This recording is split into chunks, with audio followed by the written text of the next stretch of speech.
Listo, estamos transmitiendo.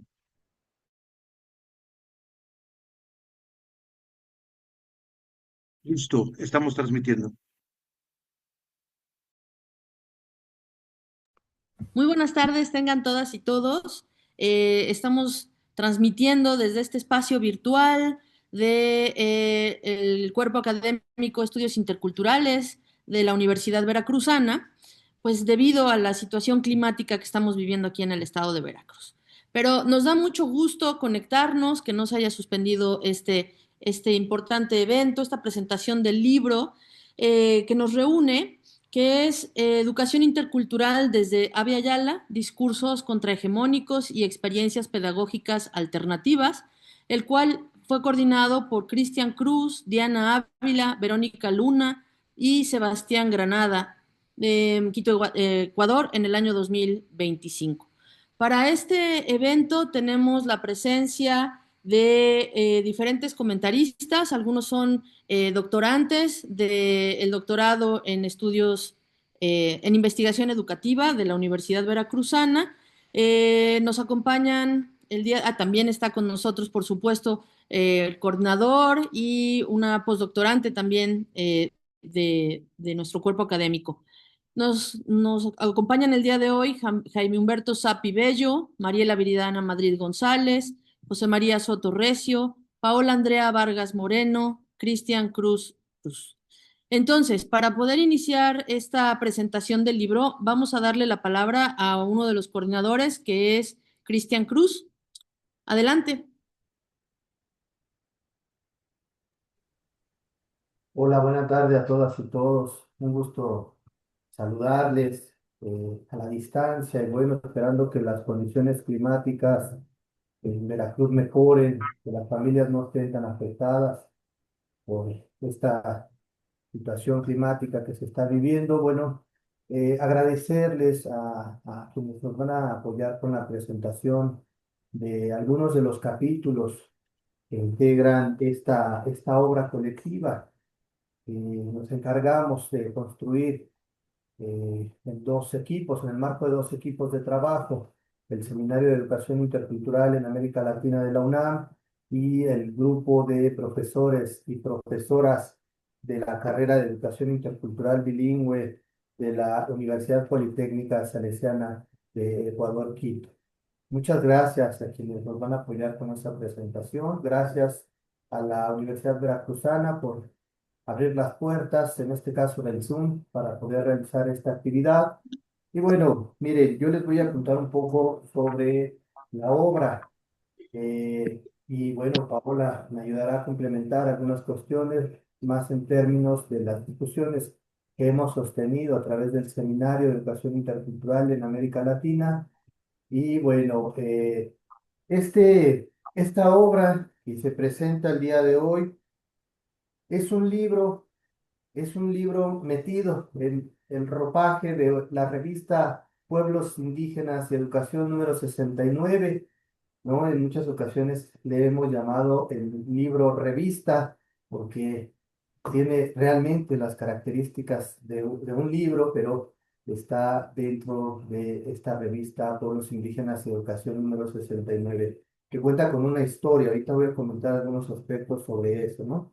Bueno, este libro que vamos a comentar el día de hoy plantea dos ejes fundamentales. El primero tiene que ver con algunas discusiones teórico-metodológicas con respecto a la educación intercultural en América Latina. Y la segunda parte aborda un conjunto de experiencias pedagógicas alternativas que dialogan con estos planteamientos de la interculturalidad y que recuperan la educación intercultural, incluso en algunas cuestiones de las experiencias propias. En la primera parte nos interesó, digamos, recuperar a aquellos autores y autoras que han hecho grandes contribuciones al campo problemático de la educación intercultural latinoamericana, ¿no? Podemos mencionar, por ejemplo, a Catherine Walsh, a Luis Enrique López Hurtado, a María Bertelli, entre otros y otras, ¿no? Pensadores que han aportado a este campo problemático de conocimiento.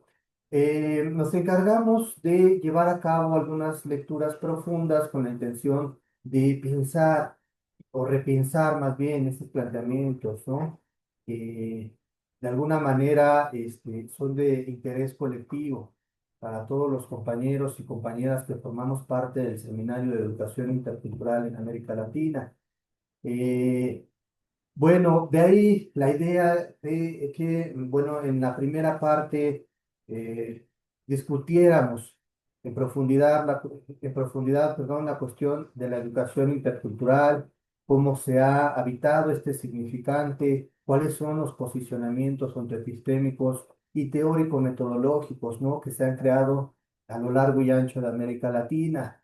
Nos interesó también discutir algunas cuestiones relacionadas con los sujetos de la educación intercultural. La pregunta amplia queda en el aire: ¿es la educación intercultural solo para indígenas y afrodescendientes? Sí, esa es una de las preguntas contundentes. ¿Qué otros sujetos, no, pueden dialogar con la educación intercultural? ¿A qué otros sujetos se puede dirigir la educación intercultural e incluso la pueden construir desde los propios movimientos, desde las organizaciones, desde las formas propias de hacer escuela, por ejemplo, en algunos territorios, ¿no? Nos interesó también preguntarnos por las cuestiones relacionadas con las políticas educativas, particularmente las que se dirigen hacia los pueblos originarios. Ahí la pregunta es, con respecto a la implicación de los sujetos, si son sujetos de enunciación política o son sujetos que llevan a cabo enunciados propios con respecto a las formas de autodeterminación educativa y pedagógica, ¿no?, en cada uno de los territorios. Después viene un conjunto de experiencias pedagógicas que en cierta medida están dialogando con la interculturalidad y con la educación intercultural. Ojo, esto es muy importante decirlo porque hemos procurado no esencializar los planteamientos de la educación intercultural y dejar que se hable desde las experiencias propias, ¿no? Estas experiencias pedagógicas alternativas están o fueron seleccionadas a partir de los sujetos clave, ¿no?, que podemos destacar en cada una de las experiencias, desde las infancias, las juventudes, los docentes, las mujeres, los migrantes, entre otros sujetos, ¿no?, que podemos encontrar en cada una de estas experiencias. La idea era que pudiéramos recuperar experiencias de los distintos países que formamos parte del Seminario de Educación Intercultural en América Latina. En este caso estoy hablando, por supuesto, de México, Ecuador, Colombia, Argentina, Brasil y Chile, ¿no?, que son los compañeros y las compañeras, eh, bueno, pertenecientes a estos territorios, ¿no?, quienes nos apoyaron con eh, el acercamiento a las experiencias pedagógicas alternativas. Es importante decir dos cosas también con respecto a la elaboración de este libro. Primero, que los compañeros y las compañeras que nos apoyaron con la sistematización participan de esas mismas experiencias, son sujetos implicados en los procesos de formación, ¿no?, de esas experiencias concretas. Y lo segundo es que todo el trabajo, toda la obra, las dos partes, con todo este conjunto de 17 capítulos, los construimos de manera colectiva. Ajá. En el marco del seminario, bueno, ya contará Paola un poco más al respecto, nos encargamos de conversar estos capítulos. O sea, fue una producción colectiva maravillosa, lo que llevamos a cabo en el marco del seminario y, bueno, también el equipo de trabajo de la Universidad Politécnica Salesiana del Ecuador. Cada quien hizo lo propio, ¿sí? Por ahí algunas personas nos han cuestionado, por ejemplo, con respecto a la ausencia de un capítulo relacionado con población afrodescendiente. Y bueno, la contestación que les tenemos en inmediato es que, miren, no tenemos una experiencia relacionada con discusiones sobre los pueblos o las comunidades, organizaciones afrodescendientes, porque no estuvimos buscando realmente, ¿no? O sea, no, el interés no era sumar capítulos, nomás porque sí. Ajá. Nos interesaba realmente sumar capítulos o experiencias donde nuestros compañeros y compañeras del seminario estuvieran implicados. Nuestros colegas del seminario son militantes en varias de las experiencias eh, que acá se sistematizan y se analizan, ¿verdad? Esto es muy importante decir. Bueno, miren, eh, tienen en sus manos, quienes tienen el libro de manera física y quienes no, bueno, la versión digital, pero tienen a su alcance todas y todos un libro que esperamos que sea potenciador de los discursos y de las discusiones con respecto a la educación intercultural en América Latina. Nos interesa pensar este tipo de educación desde los componentes contrahegemónicos que producen, ¿no? Bueno, que se producen a partir de las experiencias concretas. Ajá. Ahí entendemos que cuando hablamos de contrahegemonía no nos estamos refiriendo solamente a los movimientos de masas, por ejemplo. Reconocemos que los profesores, las profesoras de trincheras, los profesores y profesoras que están siempre frente a grupo, tienen la posibilidad y la capacidad, por supuesto, de construir y producir contrahegemonía. Desde ahí, desde el aula de clases, desde la experiencia concreta, desde el vínculo con la comunidad, desde los proyectos tan interesantes que van creando para la recuperación de saberes, de las lenguas, entre otras cuestiones. Ese es el libro que tienen a su alcance en este momento. Bueno, yo por ahí podría ir cerrando el comentario, tal vez si surge algo más sobre esto más adelante, puedo tomar la palabra otra vez. Muchas gracias. Muchas gracias, estimado Cristian. Bueno, ahora sería el turno de Paola Vargas Moreno de darnos sus impresiones, no sin antes felicitarlos, Cristian, por este excelente libro. Adelante, Paola. Gracias, Lourdes. Gracias, Cristian, también por anticipar ahí la palabra. Ahora sí que contenta por un poco ver, aunque sea de manera virtual, la posibilidad ya concretada de la realización de este evento, ¿no? De la presentación de este libro en un espacio que también comparto y también me alberga. Ahora sí que yo tengo un piecito acá en el Instituto de Investigaciones en Educación como postdoctorante. Pero durante mucho tiempo también estuve, o estuvimos ahí, estamos vinculados ahí también desde la segunda mitad del 2022 en el Seminario de Educación Intercultural en América Latina, ¿no? Que es como el espacio donde se gesta este libro. Eh, para no ser reiterativo o repetir cosas que ha comentado Cristian, creo que lo único que me interesa subrayar es justo de dónde viene el libro, ¿no? El libro, lo que ustedes ya tienen ahí Perdón la en sus interrupción, manos. te escuchas muy lejos. Pau, Perdón, a ver si me acerco un ¿qué poco te más. pasa? ¿Ahí está mejor? Sí, Sí, te va, escucho. gracias. Comentaba, ¿no? Que para subrayar un poco, creo que lo más importante en ese momento, adicionar a lo que ya nos comentó Cristian, es anotar que el libro es un proceso justamente colectivo, ¿no? Parte del trabajo mancomunado que venimos adelantando ya hace 3 años, en donde nos reunimos por pura curiosidad, porque ahora sí que no era por un certificado o créditos o puntos, porque es un seminario que más bien abrimos diferentes personas que desde diferentes trincheras nos pensamos la educación intercultural en América Latina. Algunos situados en territorio, menos investigadores y escritores, si quieren, otros más bien desde la investigación y la docencia.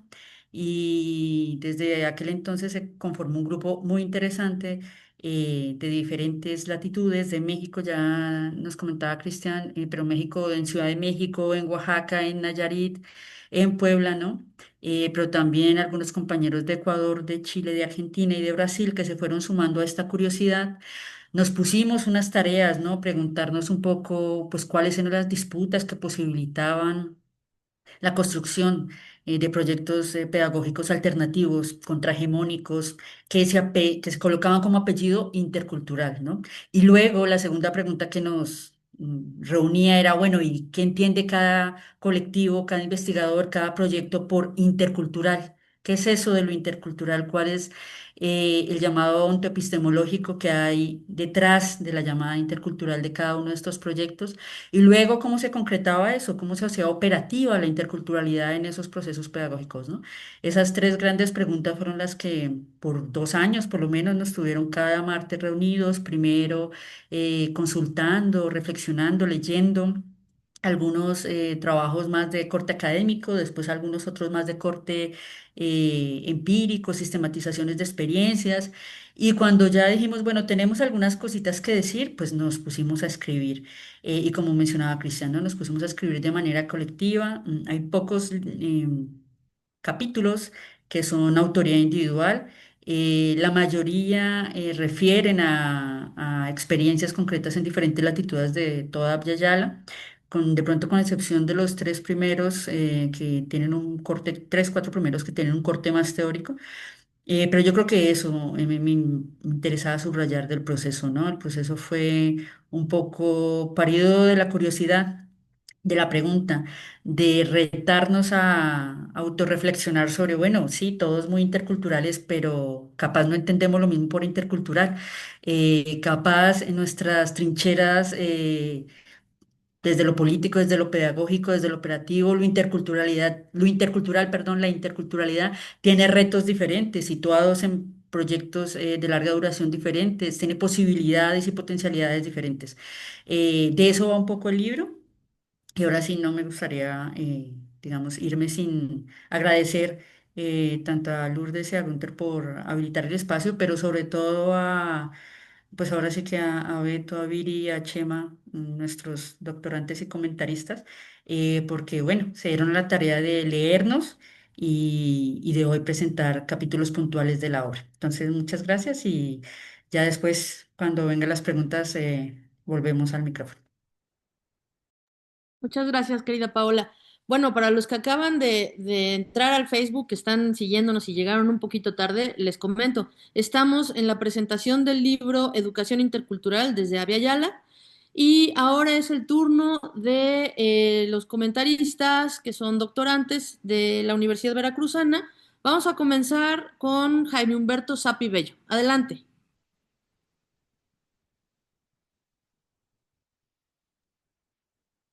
Hola, buenas tardes todas y todos. ¿Me escuchan bien? Perfectamente bien. Qué bueno, qué bueno. Muchas gracias, gracias principalmente por la invitación, a la doctora Paola, a Gunther, a Cristian también, y a la doctora Budar por estar aquí también acompañándonos. ¿Puedo compartir una breve presentación? Adelante, por favor.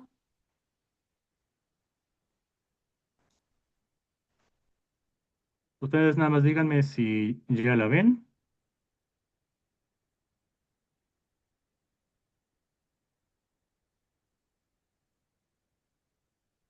¿La pueden alcanzar a leer? Sí, se ve muy Ok, bien. gracias. No se espanten si no cambia mucho, nada más son como 3 diapositivas. Pero bueno. Educación y sujetos de la interculturalidad, de Edgar Gabriel García Rodríguez. Bien. am, Hablando de libros, de capítulos que nos caen en momentos de crisis, creo que este libro, este capítulo particularmente, es algo que agradezco mucho. Voy a tratar de explicar por qué. Entre pandemias, genocidios, invasiones, crisis climáticas, desarrollos de inteligencia artificial, desplazamientos masivos, el mundo ha ido descubriendo, a veces por necesidad, que la supervivencia no depende de un solo modelo de vida, sino de la capacidad de tejer redes entre culturas, identidades, saberes y formas de habitar el mundo. Justo en este marco, este capítulo no viene a suavizarnos las cosas. Al contrario, nos exige pensar con radicalidad, pero no en el sentido extremista, sino en el sentido de raíz, de repensar quiénes son también sujetos, sujetas de la educación intercultural. Y eso me gustó, porque ¿cuántas veces hemos escuchado discursos interculturales, entre comillas, que en el fondo siguen separando el mundo entre nosotros y ellos, entre lo blanco y lo negro, entre lo moderno, lo tradicional? lo civilizado contra lo bárbaro, por ejemplo, ¿no? Estas dicotomías de las que se hablan un poco en la introducción y en el primer capítulo. Pero aquí se propone algo distinto, convocar a estos sujetos heterogéneos en constante conflicto y transformación, cuyas identidades no son fijas ni puras, sino disímiles, dinámicas, oscilantes. Una frase que me resonó porque en mi propia experiencia, en el aula, en las calles, en las redes, en el trabajo, con mi familia, veo cómo las personas cargamos múltiples mundos a la vez. Hablamos a veces dos, tres lenguas, rezamos de formas distintas, nos vestimos con diferentes tonos y telas, comemos diferentes mezclas de alimentos, nos enojamos con el sistema, pero también lo habitamos y hasta lo alimentamos. No somos ejemplos perfectos de una cultura, sino entrecruces vivos de muchas. Lo más provocador del capítulo es que la verdadera interculturalidad, bueno, si se me permite decir verdadera, no nace del respeto pasivo, sino del diálogo en tensión, del reconocimiento del conflicto como parte del encuentro. No se trata de celebrar la diversidad como si fuera un festival folclórico, sino de cuestionar por qué ciertas voces siguen siendo marginadas, incluso en discursos que dicen incluirlas. Me queda claro que una educación intercultural radical no busca una armonía fingida, sino justicia real. Y para eso hay que dejar de ver al otro, a las otras, otros, como objetos de estudios. Empezar a relacionarnos, escuchar como sujetos con derechos perdón, cómo son sujetos con derecho a contradecirnos, a transformarnos y a desarmar nuestras propias certezas.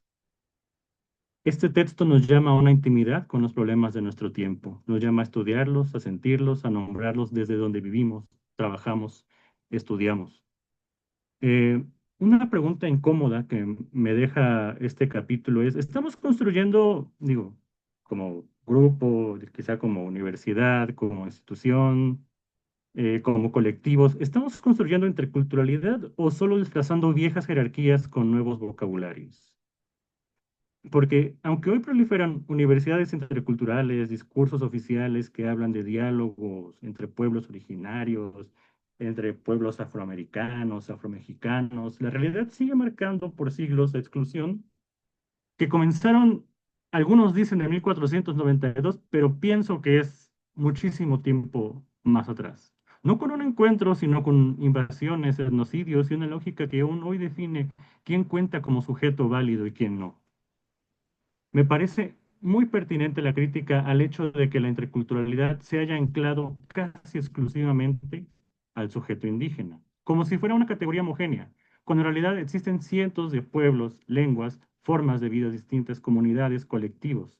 Peor aún, se le ha insertado de forma forzada como una extensión de la educación indígena, en lugar de reconocerlo como sujetos políticos con derecho a definir su propio lugar en la educación y en la nación.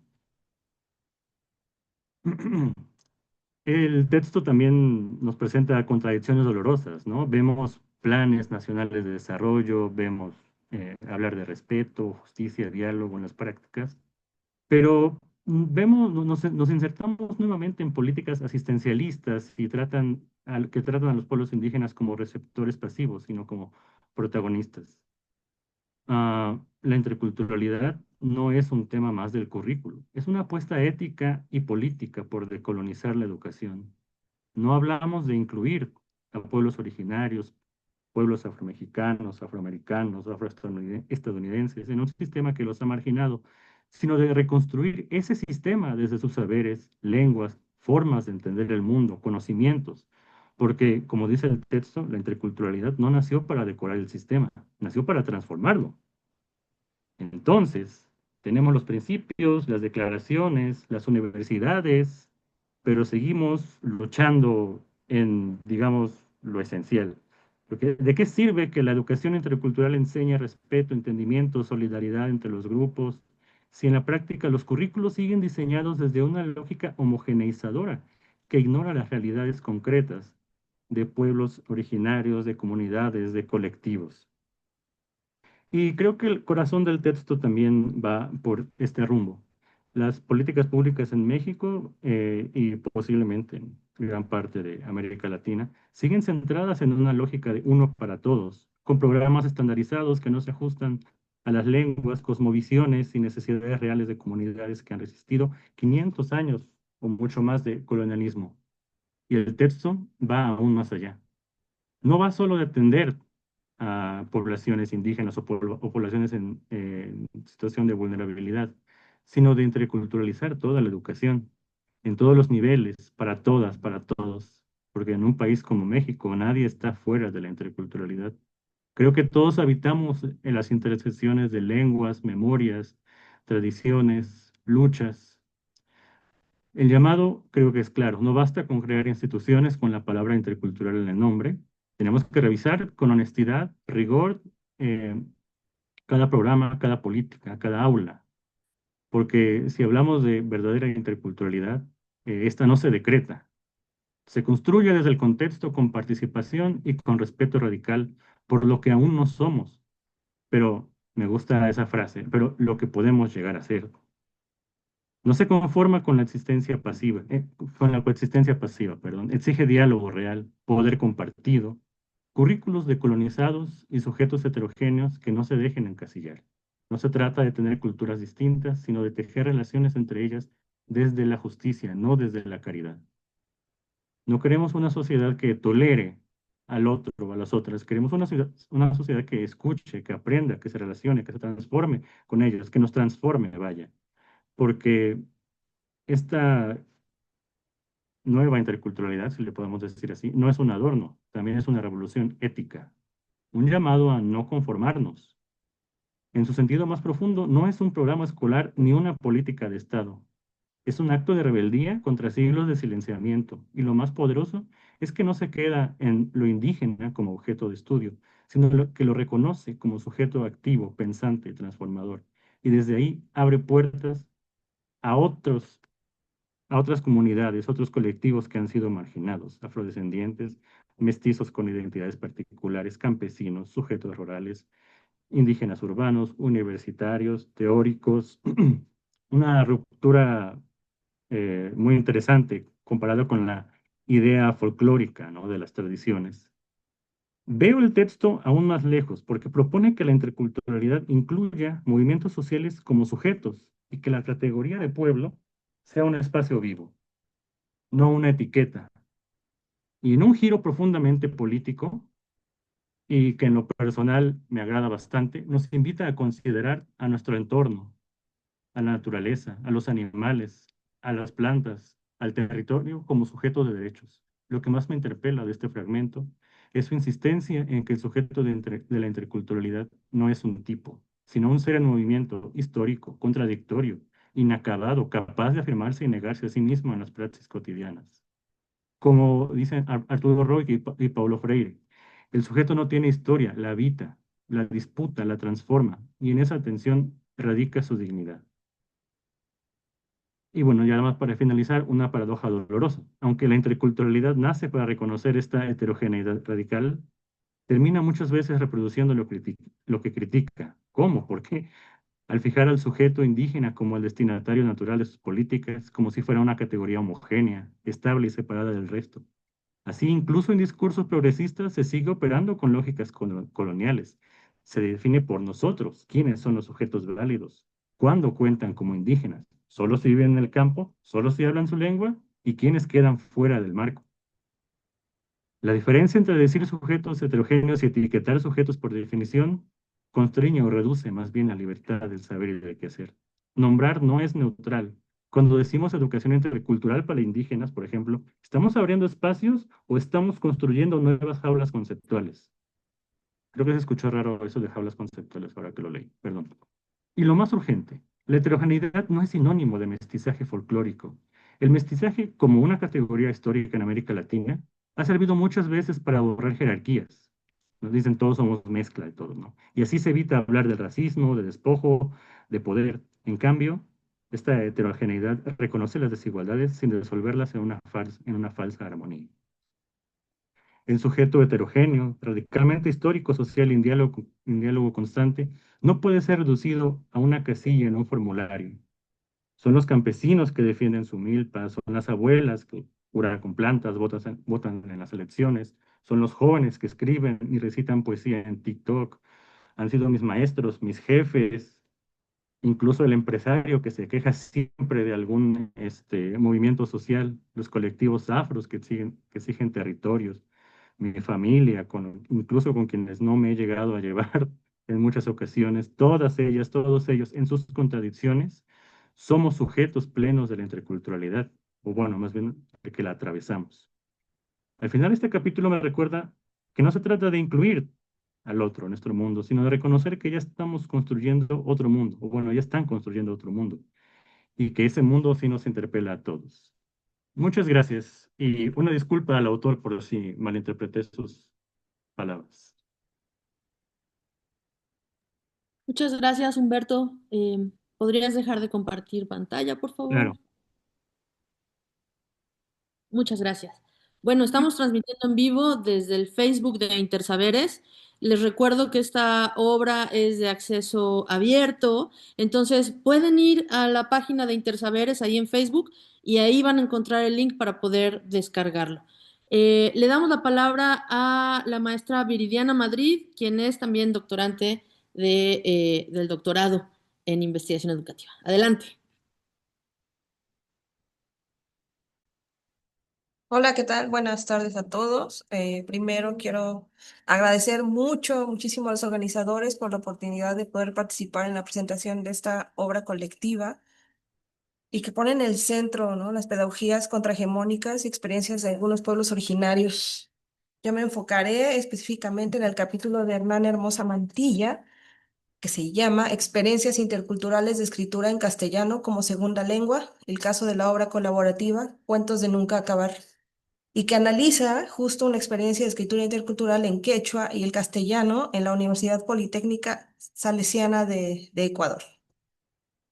Y bueno, este capítulo relata la experiencia surgida a partir de otro ejercicio y otra obra colaborativa llamada Cuentos de nunca acabar, aproximaciones desde la interculturalidad, que dentro de la asignatura de comunicación oral, en la oral y escrita en la licenciatura de Educación Intercultural Bilingüe de la Universidad Politécnica Salesiana de Ecuador, surge, ¿no? Cuentos de nunca acabar fue un ejercicio de escritura creativa donde participaron 152 estudiantes indígenas hablantes del quechua de comunidades del Otalbo, Cayambe, La Tacumba y Riobamba de Ecuador, ¿no? Alumnos principalmente indígenas y cuya lengua materna no era el español y el castellano, sino el quechua. El objetivo de esta asignatura el objetivo era mejorar las destrezas de escritura en castellano como segunda lengua, sin borrar la cosmovisión del quechua. El proyecto y la idea parte de reconocer que muchos estudiantes indígenas quechua hablantes crecieron escuchando historias, leyendas y relatos transmitidos oralmente por sus abuelos y mayores. Estas narraciones no solo entretienen, sino que transmiten valores éticos, conocimientos sobre la naturaleza, la comunidad y de la vida, y que configuran formas propias de interpretar al mundo. Para presentar el capítulo, pues lo decidí hacer como en cuatro ejes principales, ¿no? El primero, que tiene que ver con los procesos de aprendizaje lingüístico de estudiantes de quechua hablantes al usar el castellano como segunda lengua. El siguiente, relación entre la oralidad, la escritura y la cosmovisión indígena. El siguiente, interferencia lingüística y quichuismo como fenómenos complejos, creativos y contextos interculturales. Y finalmente, lo que aterriza todo este ejercicio, que es en una propuesta pedagógica alternativa centrada en la escritura creativa desde la tradición oral. En respecto a procesos de aprendizaje lingüístico, el texto de Hernán Hermosa Mantilla describe cómo los estudiantes quechua enfrentan retos particulares al aprender y al usar el castellano como segunda lengua. Este proceso no se limita a la adquisición de escrituras gramaticales y vocabulario, sino que implica una negociación constante entre formas de expresión propias de su lengua materna y las exigencias del español. Los estudiantes deben aprender a transferir conceptos, expresiones y formas narrativas específicas de su cosmovisión a un código lingüístico diferente, lo que genera tanto dificultades como oportunidades de creatividad, según el autor. El autor resalta que los errores lingüísticos, las construcciones inusuales y la interferencia de la lengua materna no deben verse simplemente como fallas, sino como manifestaciones de un aprendizaje activo en el que se mezclan estrategias cognitivas, memoria cultural y creatividad narrativa. Este enfoque permite valorar el proceso de aprendizaje desde una perspectiva intercultural, reconociendo la riqueza que aporta la lengua indígena al desarrollo de competencias en español y fomentando un aprendizaje más consciente y significativo vinculado a la identidad y la experiencia de los estudiantes. El análisis del autor destaca cómo la oralidad ocupa un papel central en la transmisión del conocimiento y la memoria cultural de los pueblos quechua. La escritura, en este contexto, no se presenta como una herramienta neutral, sino como un puente para la tradición oral y las formas de expresión del castellano. Al elaborar textos en castellano, los estudiantes no solo transfieren palabras, sino que trasladan estructuras narrativas, valores, metáforas y conceptos propios de su cosmovisión. Y esta relación implica que la escritura se convierte en un espacio donde la oralidad, la imaginación cultural dialogan con las normas lingüísticas del castellano. Las historias reflejan una visión del mundo en el que la naturaleza, los ancestros y la comunidad son elementos centrales, lo que evidencia que aprender a escribir en otra lengua no significa abandonar la identidad cultural, sino adaptarla creativamente. El autor muestra que, al respetar y vincular la oralidad indígena con la práctica escrita, se promueve el aprendizaje intercultural, que reconoce la riqueza epistemológica de los estudiantes y fortalece su sentido de pertenencia. Respecto a las dificultades y potencias, decimos que uno de de los aspectos más interesantes del capítulo es cómo aborda las interferencias lingüísticas, los quichuismos, espero haberlo pronunciado bien, según lo llama el autor, ¿no? Y las diferencias estructurales entre el quechua y el español. Las interferencias surgen de la manera inconsciente cuando los estudiantes trasladan estructuras propias de sus lenguas al español, por ejemplo, el orden de las palabras o en construcciones gramaticales distintas, como el paso del sujeto, objeto, verbo en quechua a sujeto, verbo, objeto en castellano. Los quichuismos, en cambio, son usos constantes de palabras quechua dentro de textos en castellano, que enriquecen el discurso y expresan la identidad cultural. Estas diferencias no deben entenderse solo como dificultades, sino como potencias lingüísticas y culturales, ya que reflejan modos propios de narrar y pensar. La propuesta pedagógica invita a no corregir para homogenizar, sino acompañar estos procesos desde un enfoque intercultural, reconociendo el valor que aportan al aprendizaje y la creación de textos bilingües. Eh, Reconocer la propuesta y, bueno, que todo termina en la propuesta pedagógica alternativa, ¿no?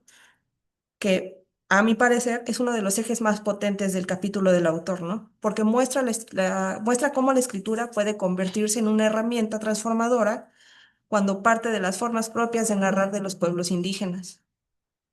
La propuesta pedagógica parte del reconocimiento de la oralidad indígena como una fuente legítima de conocimiento y aprendizaje, no como una etapa previa a la alfabetización, como normalmente se vivencia en las escuelas, ¿no?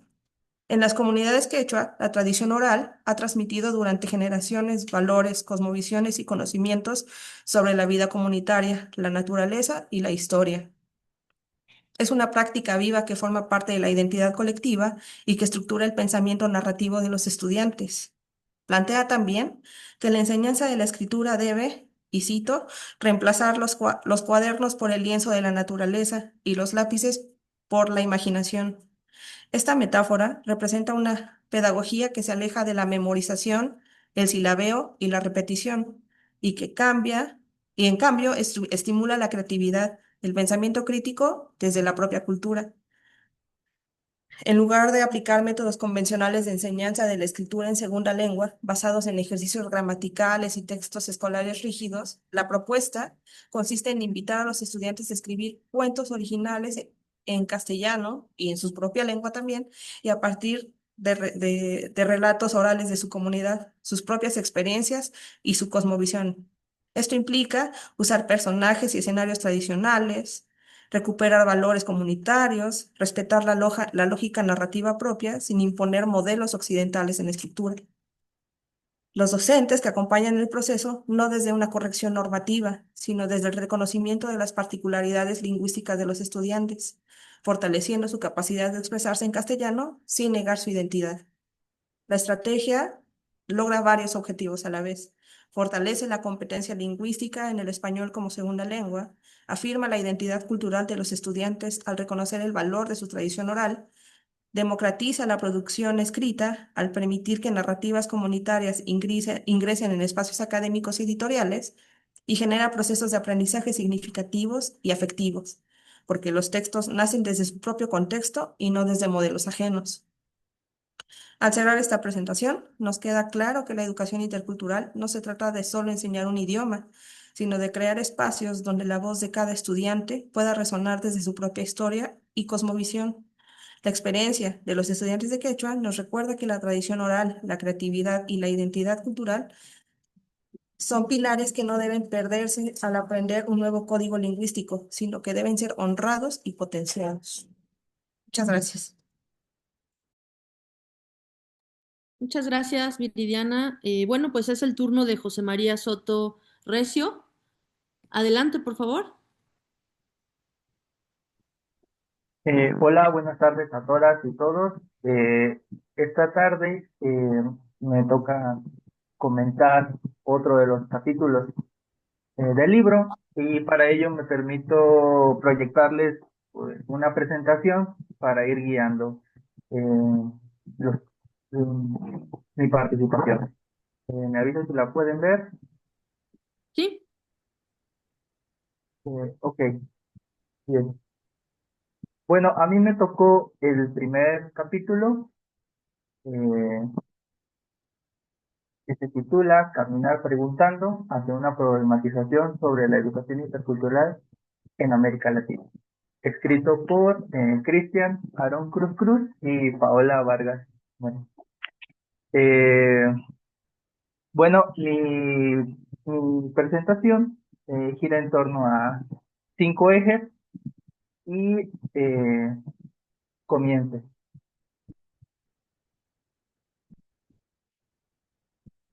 Listo. Primero les hablaré sobre cómo pienso que está estructurado el capítulo. Entonces, lo que hace la y el autor es plantear como objetivo central cuestionar las nociones y movilizar las categorías en torno a la educación intercultural. Para ello, lo que para ello se proponen 2 puntos iniciales, que es señalar esas dicotomías sobre las cuales están fundamentadas la mayoría de nociones sobre la educación intercultural, las cuales se derivan de todo este pensamiento moderno, occidental, de la filosofía cartesiana, ¿no? Esta separación que hay, ¿no? Esta falsa dualidad de la realidad. Y posteriormente lo acompañan o lo sitúan dentro de un concepto para mí novedoso de Adriana Puigros que se denomina campo problemático. Y entonces lo que nos permite esta articulación es situar las nociones de educación intercultural en diferentes cronotopos, ¿no? A lo largo de todo este surgimiento del campo. Una vez que nos sitúan en estas coordenadas, lo que sigue es una presentación de los ejes teóricos sobre los cuales ellos discuten todas estas nociones, ¿no? Que a mi parecer giran en torno a la agencialidad, ¿no? Y entonces ellos promueven un movimiento oscilatorio entre apropiación y distanciamiento conceptual, ¿no? De Gómez. Y también este reconocimiento de las estructuras y de los marcos de acción, de las instituciones, de los colectivos, de los actores, lo arropan con otras nociones. Aquí mencionaré algunas de ellas, que son las categorías abiertas, en el sentido de Stemmelmann, también la pedagogía de la pregunta, de Paulo Freire, y también concepciones de hegemonía y contrahegemonía de Gramsci, ¿no? Entonces, sobre estas directrices discuten lo que es la educación intercultural. Después, lo que sucede a lo largo del capítulo es que se discuten 4 ejes analíticos, ¿no? Que son las posturas ontoepistémicas. Aquí lo que hacen es una discusión entre lo propio, lo ajeno, el pensamiento occidental, el pensamiento más de pueblos originarios y cómo se van relacionando. Después pasan a un segundo eje que son las políticas educativas. Y en este eje podemos encontrar esta revisión que pasa por diferentes momentos, ¿no? Desde en México, el indigenismo, el multiculturalismo, la entrada del neoliberalismo y la llegada también de los discursos interculturales, ¿no? Que nos van a decir cuáles son esos aciertos y desaciertos a lo largo del tiempo en cuestiones de las políticas. Posteriormente nos señalan, nos mencionan quiénes son esos sujetos de la educación intercultural, ¿no? Quiénes fueron como los sujetos clásicos y también cómo se han movido a lo largo de todo este tiempo y del campo de la educación intercultural. Y cierra estos 4 ejes con cuestiones que tienen que ver con el currículum en tanto a contenidos y metodologías. Y entonces aquí el capítulo lo que hace es cuestionar tanto el qué enseñar, de dónde viene, pero también el cómo, ¿no? Y eso me parece que le suma a este capítulo, ¿no? Entonces, en términos generales, esa sería para mí la estructura de este capítulo y cómo discuten estas nociones sobre la educación intercultural a través de ejes conceptuales y teóricos que tienen que ver con la agencialidad, a través de 4 ejes analíticos discutidos con bastante rigurosidad y densidad analítica. Bien. Las fortalezas que yo encuentro en este capítulo son 5. Primero, quisiera resaltar el posicionamiento autoral de la y el autor. Y no me refiero nada más a la redacción en primera persona del capítulo, ni a la sencillez, ni a la claridad con la que están planteadas y discutidas las ideas, sino también a ese locus de enunciación que nos presentan al principio del capítulo. Y me parece enriquecedor saber quiénes nos están hablando, ¿no? Desde dónde nos están hablando. Y sobre todo, que dejan de manera explícita cuál es la intención discursiva de este capítulo, que es problematizar la educación intercultural para encontrar otras aristas de concepción alrededor del concepto. No como una categoría cerrada, sino como una categoría abierta, dinámica e histórica. La segunda fortaleza que le encuentra el capítulo, y que recién menciono, es la revisión y la discusión de la literatura. Acá podemos encontrar una diversidad textual, ¿no? Amplia y rica en cuanto a las latitudes de los las latitudes de los textos, también las y los autores participantes, las temáticas que están abordando, así como el señalamiento de los aportes, sobre todo también de los límites que tienen esas investigaciones y sobre todo un posicionamiento crítico que logran hacer tanto Paola como Cristian en la estructuración del capítulo. Después, algo que también me pareció de suma valía es que no solamente nos discuten y nos señalan la crítica, las lagunas, las faltas, sino que también se atreven. Y en ese atrevimiento, ellos lanzan alternativas teóricas y metodológicas sobre la educación intercultural, lo cual me parece una gran fortaleza porque muchas veces solo nos quedamos en la crítica y en lo que nos hace falta, pero no encontramos respuestas, ¿no? Y acá hay no respuestas explícitas, pero sí algunos trazos, ¿no? Que nos dejan ver sobre cómo entender esto de la educación intercultural.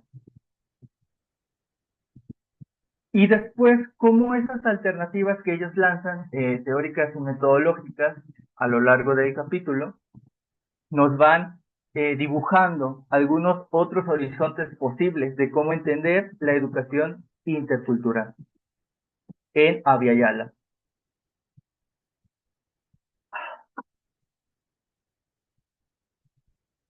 Para poder repensar hacia dónde encaminarnos, ¿no? Y algo que también agradezco mucho por el momento en el que me encuentro como persona investigadora y también como persona formadora y en procesos de educación intercultural, son los cierres de cada apartado, ¿no? Que son estos conjuntos de preguntas, cuestionamientos reflexivos que nos invitan como lectores eh, a cuestionarnos, ¿no? Y que pueden ser aplicadas para procesos de investigación, también como preguntas filosóficas, de autocrítica, y también para reorientar nuestra praxis, ¿no? Como formadora de procesos interculturales, ¿no?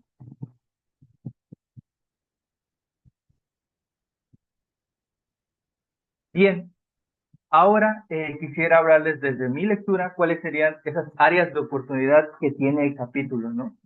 Entonces, me parece que alguna de las discusiones que vendrían bien para enriquecer esta propuesta que nos presenta Paola y Cristian en el capítulo es las discusiones que hay en torno al neoindigenismo, ¿no? Y cómo esa actualización de las relaciones que hay entre el Estado, las instituciones, los colectivos, los actores educativos, está incidiendo en en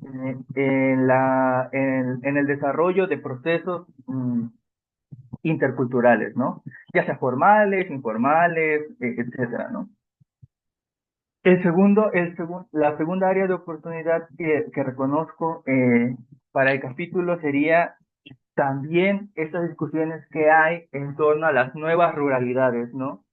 Y con ello me centro en esas consecuencias que tiene la reconfiguración del vínculo entre lo rural y lo urbano, tanto en instituciones como procesos, como en actores, ¿no? De la educación intercultural, ¿no? Y por último, algo que también se mencionó con anterioridad en las otras presentaciones, es hablar sobre las juventudes universitarias, ¿no? No solo como el actor clásico a quien fue dirigida y que aún así sigue reproduciendo todas estas condicionantes, sino ver cómo en mi caso, en las universidades interculturales, pues hay este caleidoscopio juvenil, ¿no? Tanto la coexistencia de figuras clásicas como figuras no clásicas. dentro de los estudios, ¿no?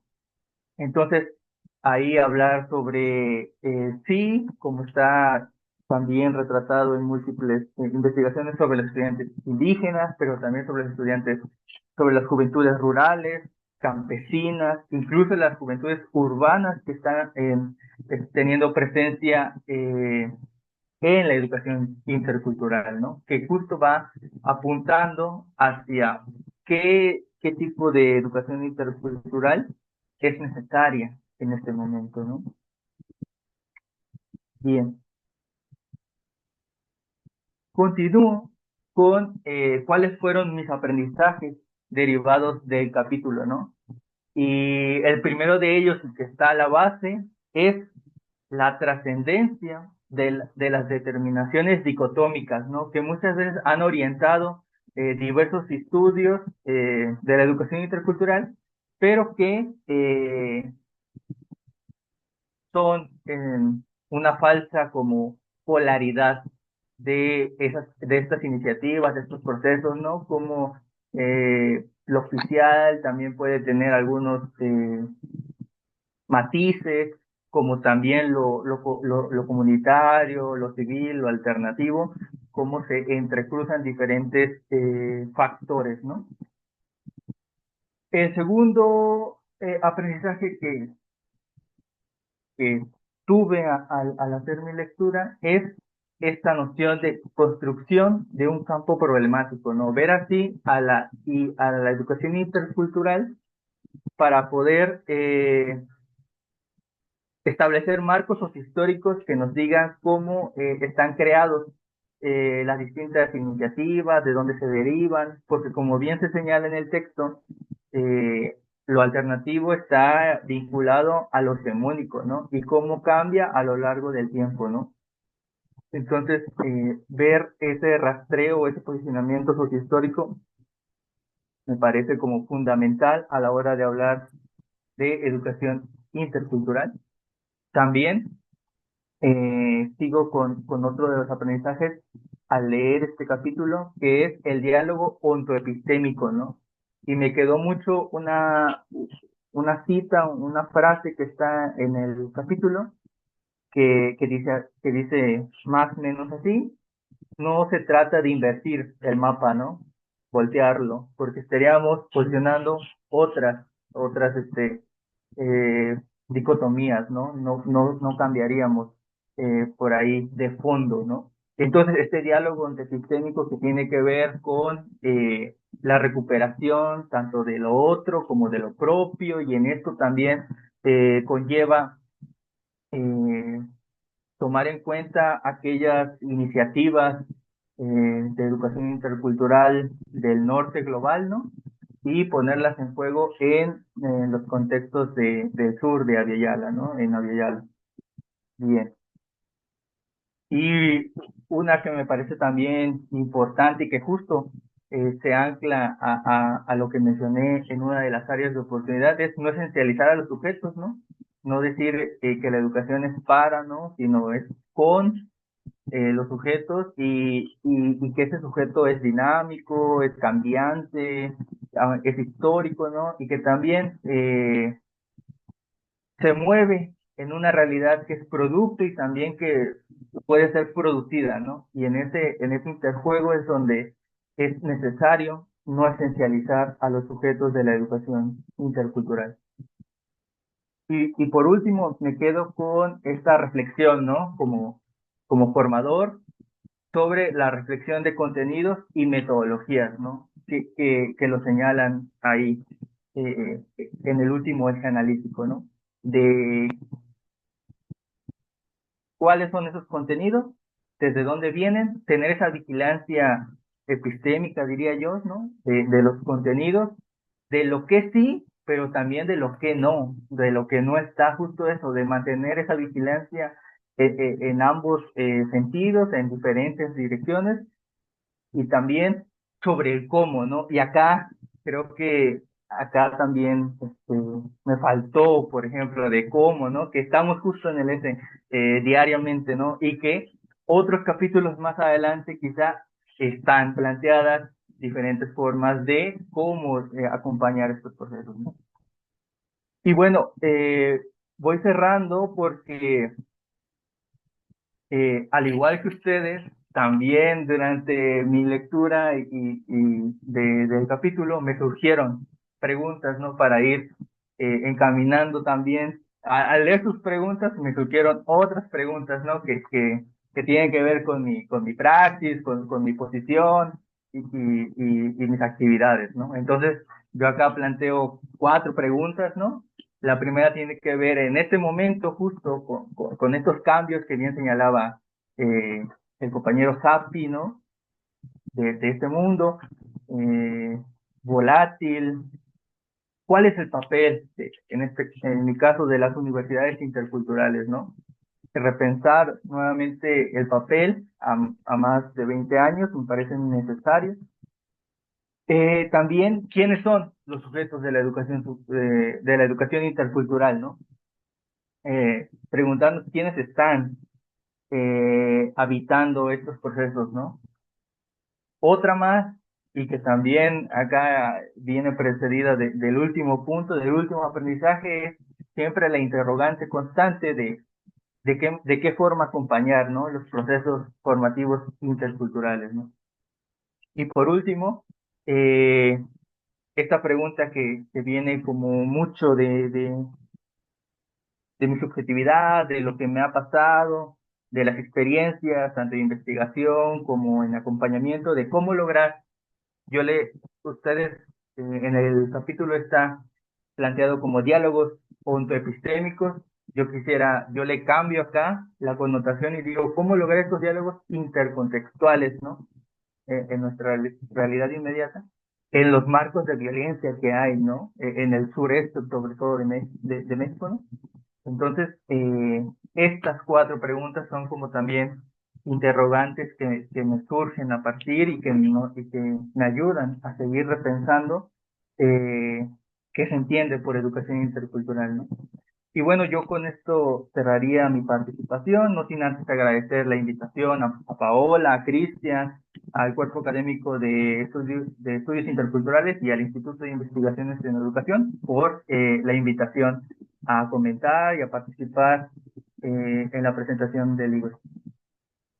Muchas gracias, José María. Qué importantes son las presentaciones del libro porque nos dan visiones diferentes, frescas acerca de los textos, nos dan mucho que pensar. Bueno, pues es el momento de interactuar con las personas que nos están siguiendo. Si hay alguien que tiene algún comentario, tanto en el Facebook de Intersaberes o aquí mismo en la sala de Zoom, pues adelante, hemos recopilado algunos. Nos está siguiendo por Intersaberes Edgar Gabriel García Rodríguez, quien es autor de uno de los capítulos. Y bueno, él nos comenta, permítanme, aquí está. Dice, gracias a las frescas lecturas de los compañeras, compañeros, pues permite seguir resonando en torno a la educación intercultural e interculturalidad, motivación de un campo aún en construcción. Saludos fraternos. También menciona, dice, me encantó la interpretación del compañero, se refiere a Humberto. Por favor, pásenle, porque ya se me movió, ahí está. Pásale mis saludos y reconocimiento a su lectura. Volveré a escucharlo porque logré conectarme cuando ya había iniciado. Irlanda Villegas, sobre los comentarios de Viridiana. Ella dice, gracias Viridiana por tu lectura, nos haces resonar con translenguajeos. También a los comentarios de Humberto dice, excelente lectura e interpretación, querido Humberto, nos antojas el capítulo, aterrizarlo en experiencia propia, en tu familia, en rezar, es genial. Y bueno, por ahora son todos, no sé si alguien más se anima. Irlanda dice, gracias José María por hacernos reflexionar con tus aprendizajes a partir de este capítulo. Obviamente un solo capítulo no puede abarcarlo todo. El libro en su conjunto sí que es una brújula. Y bueno, pues no sé si en Intersaberes, déjenme checar, por favor. mientras checamos esto, no sé si alguien aquí en sala quiere agregar algún comentario, alguno de los coordinadores, Paola, Gunther, de los organizadores, alguien que se anime.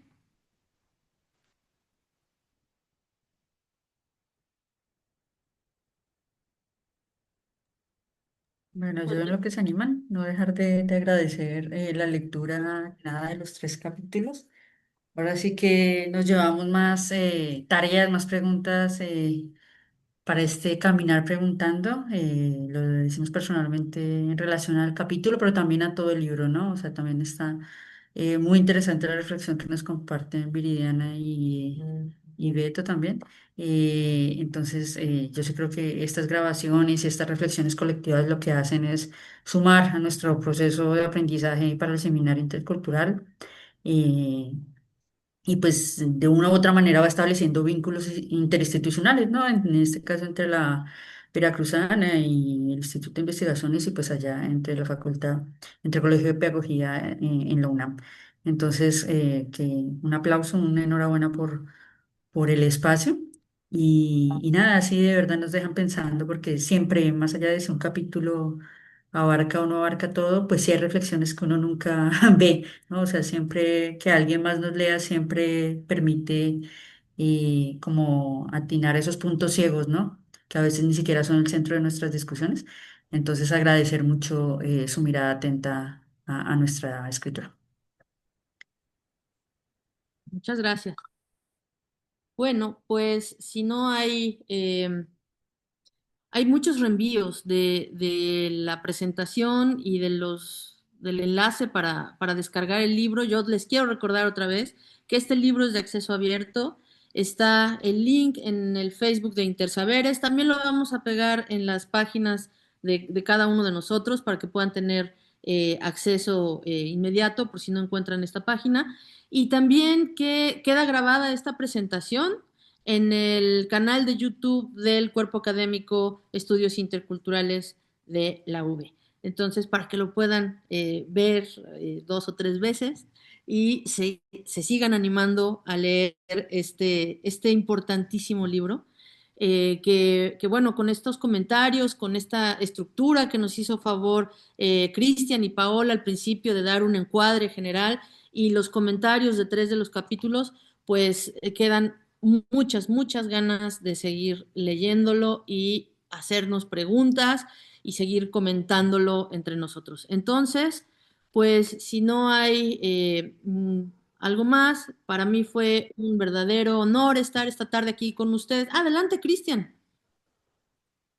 Y bueno, reiterar el agradecimiento por la lectura a José María, a Jaime y a Liliana.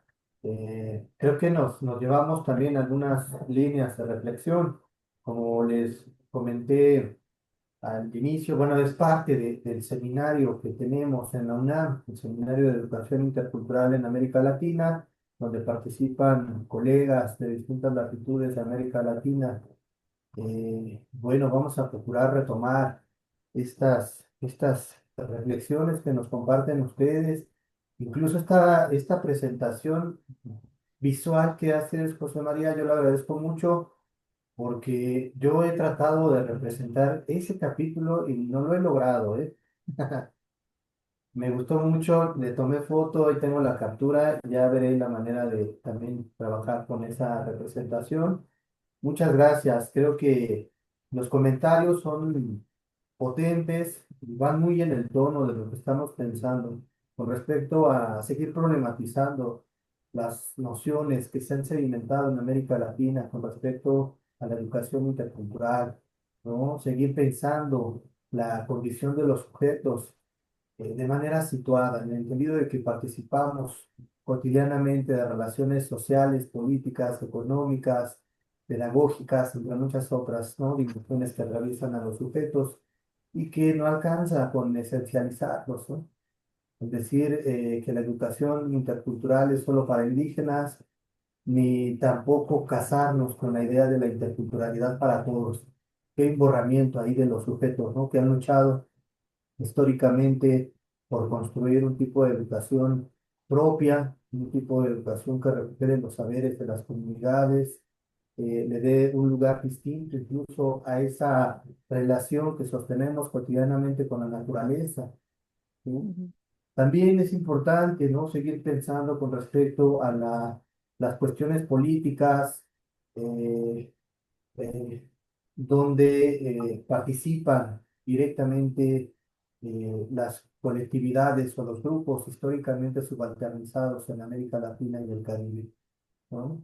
Y digamos, ¿cómo resuenan estos términos, esta noción de interculturalidad, para que no se convierta, como dijo Jaime hace un momento, en un discurso que se impone, un discurso del que se van apropiando los gobiernos, ¿no?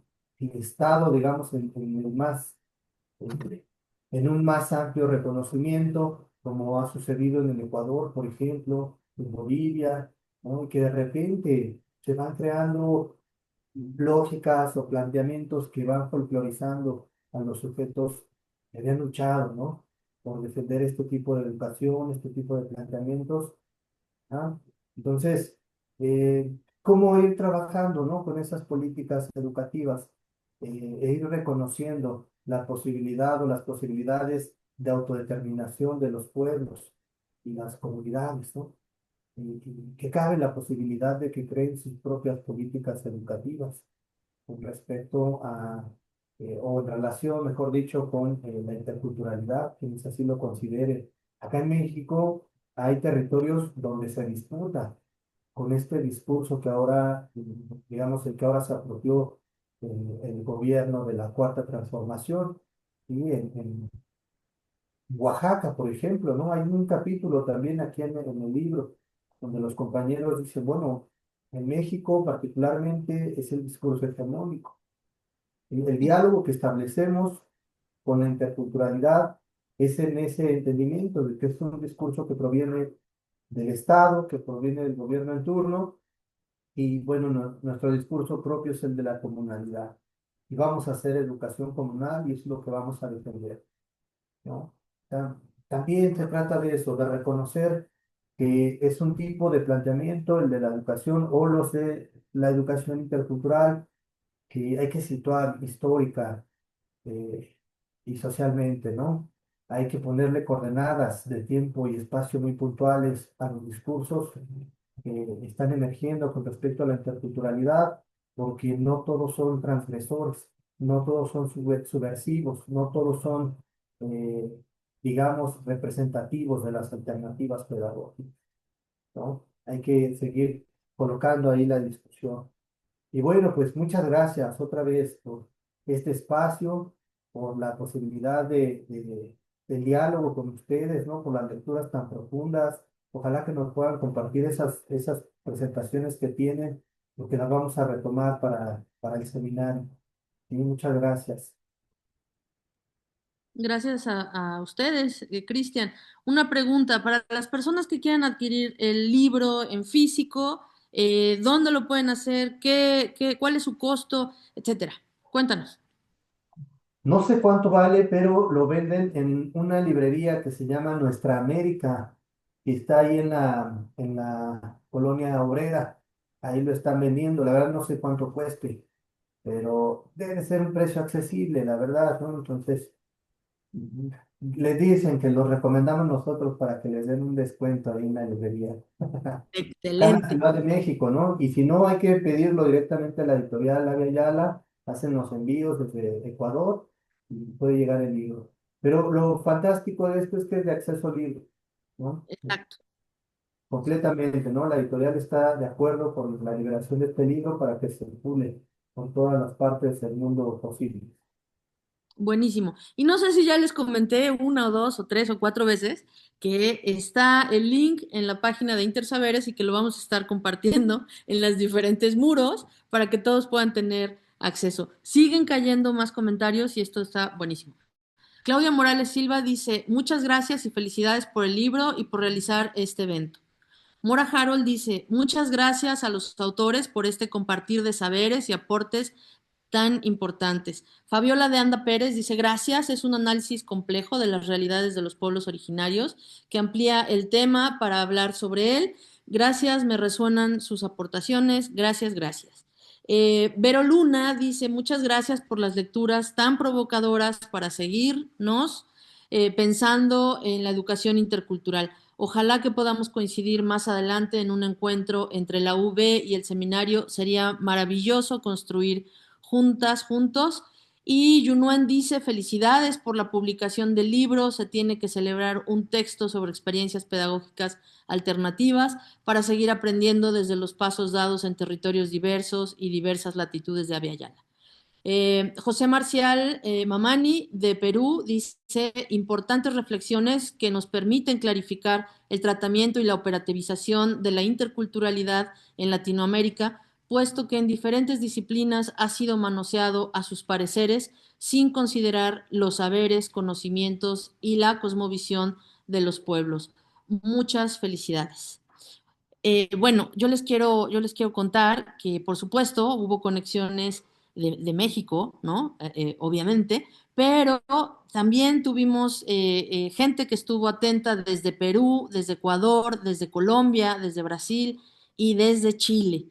Y bueno, pues si no hay algún otro comentario, alguna otra pregunta, pues a mí me gustaría agradecerle muchísimo a Paola, que fue la que tuvo la iniciativa para que presentáramos este importante libro aquí en el cuerpo académico. Por supuesto, agradecerle a Cristian y a los demás coordinadores del libro por haberlo realizado, compartirlo con nosotros y permitir que los estudiantes del doctorado pudieran también comentarlo. José María, Jaime, Viridiana, muchísimas gracias por sus comentarios, de verdad un honor estar con ustedes. Irlanda, Gunther, Selene y Miguel y una servidora, pues les agradecemos muchísimo esta tarde por haber compartido con nosotros y pues ojalá haya más oportunidades para seguir platicando al respecto. Muchísimas gracias y muy buenas noches a todas las personas que nos están escuchando. Gracias por haberse conectado y les dejamos el link para que puedan bajar el libro. Buenas noches. Muchas gracias. Buenas noches. Gracias con todos, Gracias. con todas. Gracias. Hasta luego, buenas noches.